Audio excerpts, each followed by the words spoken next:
the Veiled Prophet of Khorassan.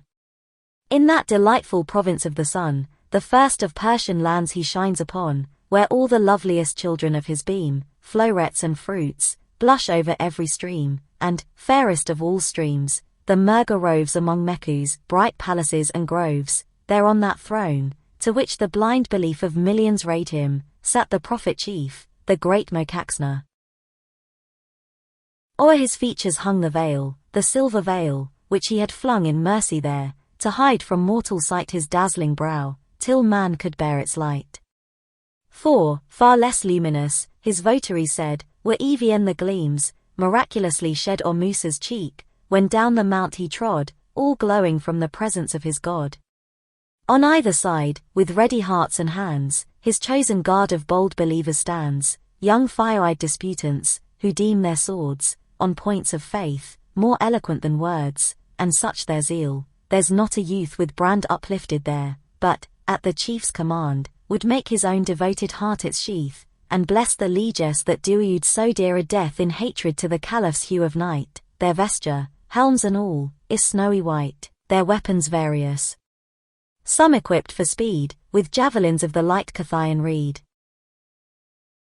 or bows of buffalo horn and shining quivers filled with the stems, that bloom on Iran's rivers, while some, for war's more terrible attacks, wield the huge mace and ponderous battle-axe, and as they wave aloft in mornings beam the milk-white plumage of their helms, they seem like a china tree grove, when winter throws o'er all its tufted heads his feathering snows.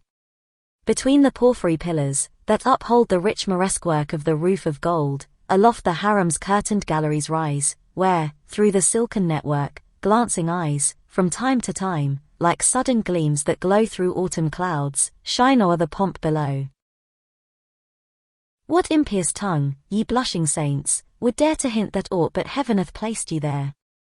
Or that the loves of this light world could bind, in their gross chain, your prophet's soaring mind? No wrongful thought. Commissioned from above to people Eden's bowers with shapes of love, creatures so bright, that the same lips and eyes they wear on earth will serve in paradise, there to recline among heaven's native maids, and crown the elect with bliss that never fades. Welleth the prophet chief his bidding done, and every beauteous race beneath the sun, from those who kneel at Brahma's burning founts, to the fresh nymphs bounding o'er Yemen's mounts. From Persia's eyes a full and fawn-like ray, to the small, half-shut glances of Cathay, and Georgia's bloom, and Azab's darker smiles, and the gold ringlets of the western isles, all are there. Each land its flower hath given, to form that fair young nursery for heaven. But why this pageant now? This armed array? What triumph crowds the rich divan today with turbaned heads, of every hue and race, bowing before that veiled and awful face, like tulip beds, of different shape and dyes, bending beneath the invisible west wind's sighs? What new-made mystery now, for faith to sign, and blood to seal, as genuine and divine? What dazzling mimicry of God's own power hath the bold prophet planned to grace this hour?